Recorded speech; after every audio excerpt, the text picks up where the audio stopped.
ஐயா, சாராயத்தை உற்பத்தி செய்து விற்பனை செய்கின்றவர்கள் நேச்சுரலாவே உங்களை மதுவுக்கு போதைக்கு அடிமையாக்கத்தான் விரும்புவார்கள். இப்ப இன்னைக்கே உங்களை அடிமையாக்க முடியலனாலும் அப்படியே மெதுவா ஒரு 5-6 வருஷம், ஒரு 10 வருஷத்துக்கு அப்புறம் இந்த சொசைட்டியே மதுவுக்கு அடிமையாக்கிட்டோம்னா, ஆஹா மாசம் இத்தனாயிரம் கோடி வருமே, வருஷம் இத்தனாயிரம் கோடி வருமேன்னு பிளான் பண்ற ஒரு விஷனரி தான் சாராயத்துக்கு உங்களை அடிமையாக்குவதற்கான முடிவுகளை எடுத்து அது சார்ந்து உங்களை பிரெயின் வாஷ் பண்ண ஆரம்பிப்பாங்க, மூளைச்சலவை செய்ய ஆரம்பிப்பாங்க.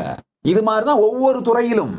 உங்கள் நேரம் யாருக்கு வேண்டுமோ அவர்கள் உங்களை பிரெயின் வாஷ் பண்ணுவாங்க, பணம் யாருக்கு வேண்டுமோ அவங்க உங்களை பிரெயின் வாஷ் பண்ணுவாங்க, உங்க ஓட்டு யாருக்கு வேணுமோ அவங்க உங்களை பிரெயின் வாஷ் பண்ணுவாங்க. ஒருத்தரும் பிரெயின் வாஷ் பண்ணுவாங்க அவங்க தேவைக்காக.